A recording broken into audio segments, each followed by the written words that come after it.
Hi guys! Welcome back to my channel. I'm Mama Beach and I just got back from my girls trip. It was really fun and it was tough to come back to reality, especially because I came back to a super sick kid. So that was kind of a rude awakening. But I wanted to shoot a video today because right before I went on my trip, I got an awesome bag in and I didn't have time to shoot a video about it. So here is the bag. It is the small Florentine satchel in the color plum. Yay, purple! You guys know I love purple. And I've actually never had plum Florentine before. And I never even seen it in person before until this bag arrived. So I was really excited about it. Okay, so here's the story behind this bag. So I'm supposed to be on a bag buying break, right? Clearly it's not going well. So this bag is owned by one of the lovely ladies in, I believe I saw this bag for the first time in the Dooney Den, which is the Pecan Tan Beauty. She has a YouTube channel here.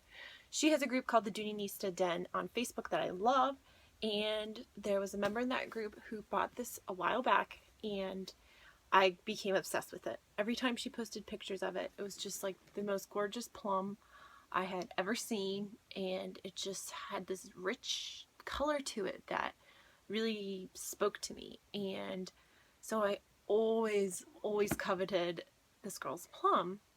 And so last week I'm just like perusing Facebook, and all of a sudden I see this pop up and she's selling it. And I'm like, oh my god, why would you sell that? It's the most glorious plum I've ever seen. And so I thought about it for like 5 minutes, and I was like, I have to buy it. I have to buy it. I've wanted it. I've longed for it for so long. Every time she posts a picture of it, I'm like, that's the most beautiful plum ever. And so I had to do it. The other reason I had to do it, not only is it the most beautiful plum I've ever seen, and I was obsessed with it for a long time, but it's also a made in America version of the Florentine satchel, which I actually really love.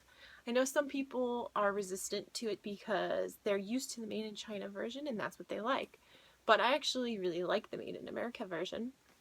And I vaguely remembered when she purchased this, it popped up on I Love Dooney, and it was at the same time that magical turquoise Florentine satchel popped up.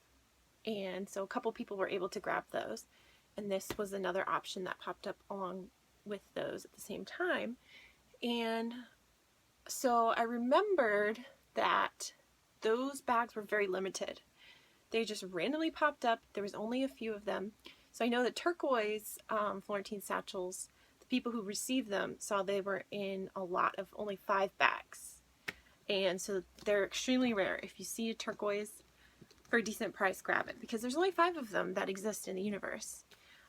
So she sent me the paperwork that came with this one, in the box when she received it, and look at this. 1!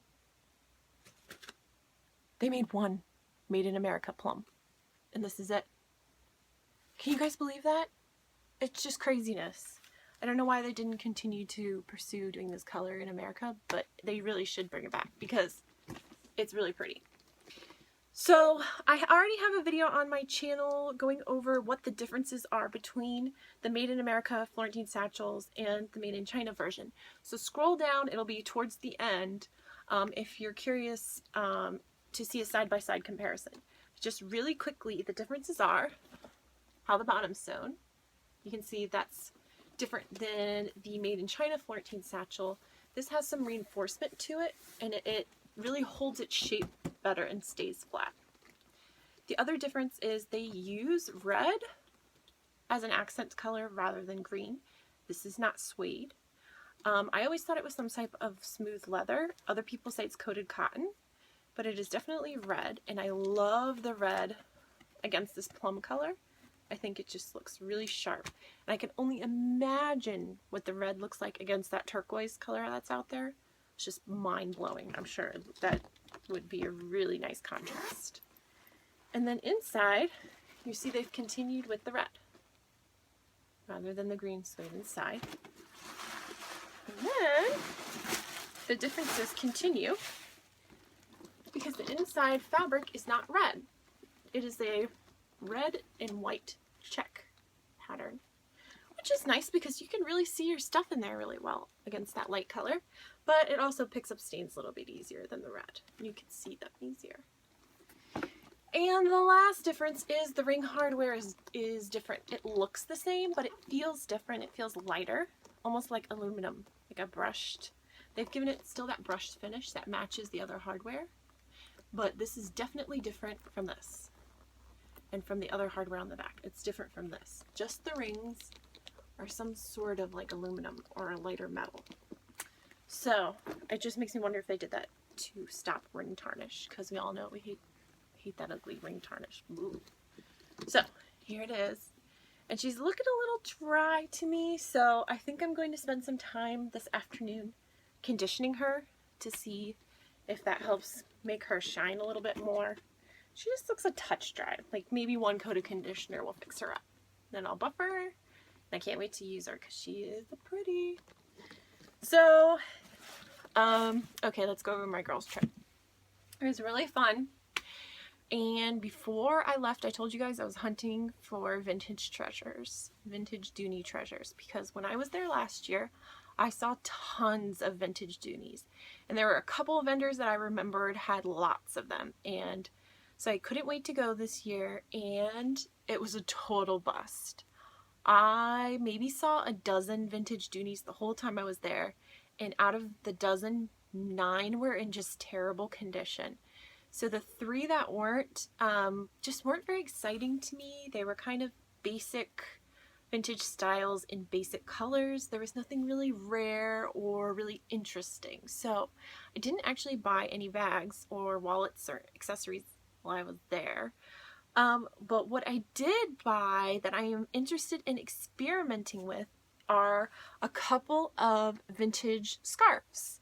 And my friend Lisa, who I talk about all the time, is really into handle wrapping with scarves and doing like big pretty bows as an accessory on her bags. So she kind of inspired me when I was going through these vintage vendors to look for some pretty scarves. And I only found 2 that I really liked. There was a lot of different vendors that had scarves, but this one lady, she had the best. And so I bought 2 from her. So this is one of them. And this one is 100% silk. So you can see it has a lot of different colors. Blue, purple, red, brown, white. I'll do an up close shot.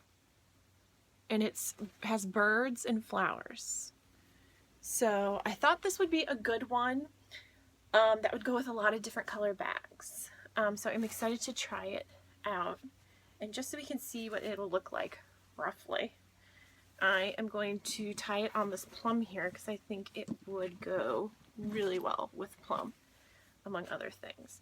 But before I go talking all about these scarves in depth, I really need to do more research and educate myself about like how you properly tie them so they don't look like a 3-year-old did it, like what I'm about to show you, because I really am not well versed on scarf tying. But I just want you to get the idea of like what this would look like against this color, so you can see all the different colors in there, and depending on what bag you put it on, it would pick up different colors in the scarf. So the other scarf that I got is this one, and it is wool. It's a wool scarf, and it's a different shape. So the last one I showed you is a perfect square. This one is a long rectangle, but it's similar in that it has a lot of different colors. So I thought it would look good on a lot of my bags. Blah, blah, blah. Got the tongue tied today. So here you go. Yellow, blue, red, green. They're all in there. And this is kind of like a paisley design. And this one was labeled, I forget where it was. It said, oh, look at this. I haven't even looked at this. Made in Japan. And it was from the 60s and 70s. So this one, I got out Kelly to tie on and see how it would look on my Kelly bag because I feel like green is one of the more subtle colors in this scarf, and it would really help to make it pop if it was against green. So let's see. I'm just going to tie this in a quick bow so you guys can see what it looks like. So this one I need to trim because it has the rough edges. Oh, look how cute that is. It looks so cute. So I need to educate myself on how to properly wrap handles and do like big cute bows so that I can show you guys, because I really don't know what I'm doing, I'm gonna be honest. So stay tuned. Hopefully once I practice some, watch some videos and read some stuff online, I will be able to do another video for you guys about what to do with cool scarves, so that we can experiment together. All right. Well, sorry I don't have more exciting stuff to show you from my trip. I did buy other things. They're mostly for my kids. I know, right? I go on vacation with girls by myself, and I buy stuff for my kids the whole time I'm there. It's classic, right? But these two beauties were definitely some great treasures. And for these two scarves, I paid a total of $10. $10! Can you believe that? It was a bargain.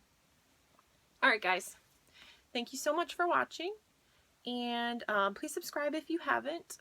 I try to put up videos a couple times a week. And if you're not following me on Instagram, come check it out. My username is Mama Beach, and that is all one word. Alright guys, I'll see you next time. Bye.